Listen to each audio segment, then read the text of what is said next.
I would like to share a realization about a childhood trauma that was triggered and exposed more than 50 years after it went into hiding. For me, it has always been difficult to share my emotional vulnerabilities. I often choose not to for this very reason. However, this narrative isn't just about me. I find myself deeply intertwined with the personal injustices of yesteryear as they continue to unfold in the present. Shadows of my past resonate with current malicious acts of intent, prompting a reflection on how our histories connect with the realities of today. Easter Sunday, 2020 felt like just another Sunday, but with the added significance of celebrating another resurrection. Men, women, and children filed into their places of worship, dressed dapperly, eager to be noticed by their church leaders, showcasing their hypocrisy. Yes, let's not forget, it's just another day for those Christians who are more righteous, more religious, and have more skeletons in their closets than the Kardashians. Without any purposeful intent, they boast of their piety while belittling those they deem inferior.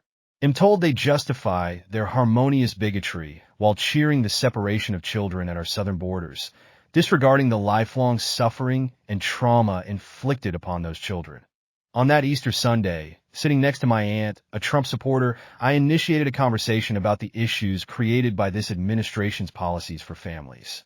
After all, the majority of those men, women, and families are simply seeking a better future for their children just like any American family. As I presented facts about the lifelong consequences of trauma inflicted on these families, it struck me. This one nation under God is mere propaganda. Let me be clear. God doesn't need this nation when he has the entire globe and all universal properties at his disposal. That realization hit me hardest. Tears flowed uncontrollably as I empathized with those children, understanding their plight. When I was a small child, my parents divorced, and at just 4 years old, I woke one day to find my mother gone. I recall my father trying to explain what was happening, but I was too young to grasp it. Eventually, I ended up living with my mother, who apparently gained custody. My early years were dictated by her, an uncle, and a grandmother who treated my mother like dirt, especially in times of dire need. We all lived in a large home, where I witnessed my grandmother and uncle show no empathy or compassion toward my single mother and her 7 children. It was the early 1960s, a time when all women were mistreated. One wouldn't think that family members would treat each other so poorly. One day, I woke up, and my mother was gone again. I didn't see her for a long time. My uncle had thrown her out for reasons I still don't understand. This cycle repeated itself several times over the years. Whenever my mother was finally able to return, I would scream and cry, begging her to please take me with her. This went on for years, and I feared my mother would not come back or that something might happen to her. I remember praying to God, asking him to take me before my mother. Yet, those memories lay buried deep within me. On that Easter Sunday, I too experienced a resurrection. I understood what those children were enduring. I understood the hopelessness and pain those mothers felt, and I could relate to the helplessness, disappointment, and fear that the fathers were experiencing. I recognized the hope, determination, and sacrifice it took for them to arrive here, crossing our border weary and overwhelmed with sweat, blood, and tears from a long journey. They sought refuge in a land they believed was a great land of freedom and possibility, a place where it was written at the port of entry. Give me your tired, your poor, your huddled masses yearning to breathe free, the wretched refuse of your teeming shore. Send these, the homeless, tempest-tossed to me.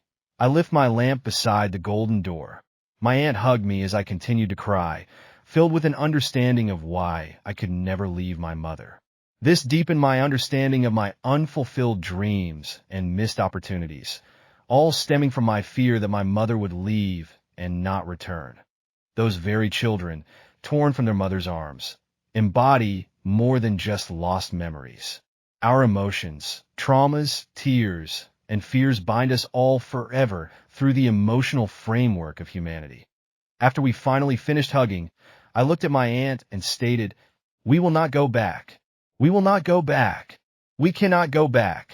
I heard the same words I spoke on that Easter Sunday in 2020, with the exception of the word cannot, which was replaced with we will not go back. It's not about what we cannot do. It's about what we will do. Unfortunately, the woman who gave us hope and the fortitude to carry on moving us forward lost her bid for the presidency.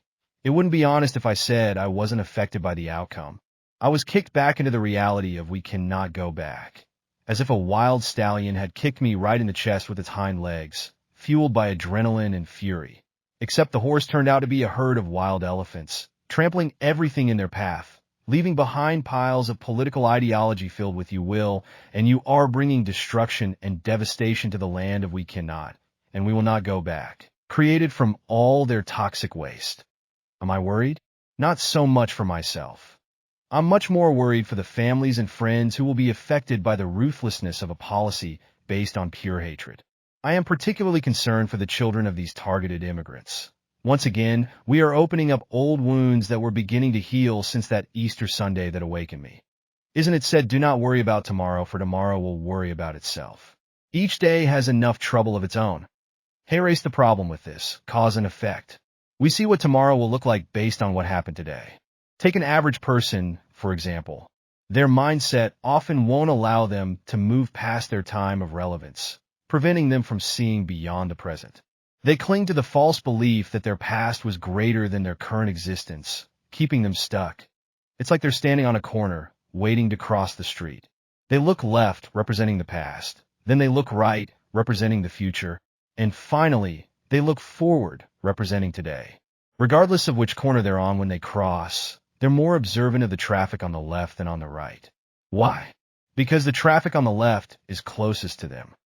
While they are aware of the traffic on their right side, the majority of their focus remains on the left.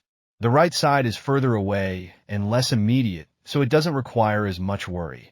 This is a common behavioral pattern among humans, which prevents them from evolving beyond their own abilities. This pattern of behavior also affects generation after generation, simply because it's a learned behavior. What shall we do? How can we fix this? The truth is, we can't fix this today. I don't have any comforting solutions. What I'm going to do is not let my wounds remain open. I won't focus on today either. I'm going to focus on tomorrow. How so? Millennials and Gen Z are the tomorrow. The future belongs to them. These old men and old women want to dictate what their vision for the future is. Hear what I'm about to say in the nicest way possible. You antiquated, mummified 1960s Disney animatronics. Realize that the future is not yours. Stop pushing your yesteryear ideology on how you see the future should be, and instead hand it over to those who actually own it. I am tired of business leaders, CEOs, presidents of corporations, and politicians talking smack about the generational heirs instead of working with them. You work against them simply because they want to conform to your white-collar expectations. Let me give some advice to millennials and all you Gen Z heirs. Hold true to your beliefs and values. Don't let these people dictate your future. Don't let them give you the future they want. No. You take the future and make it yours. You own it. They want to marginalize you because they can't control you. Fuck them. Now that I got that off my chest, this is what I'm going to do for tomorrow. I'm going to encourage, support, and motivate the upcoming generations. I'm going to give them a voice. More importantly, I'm going to give them ears. This is how progress and evolution begin. I'm just saying,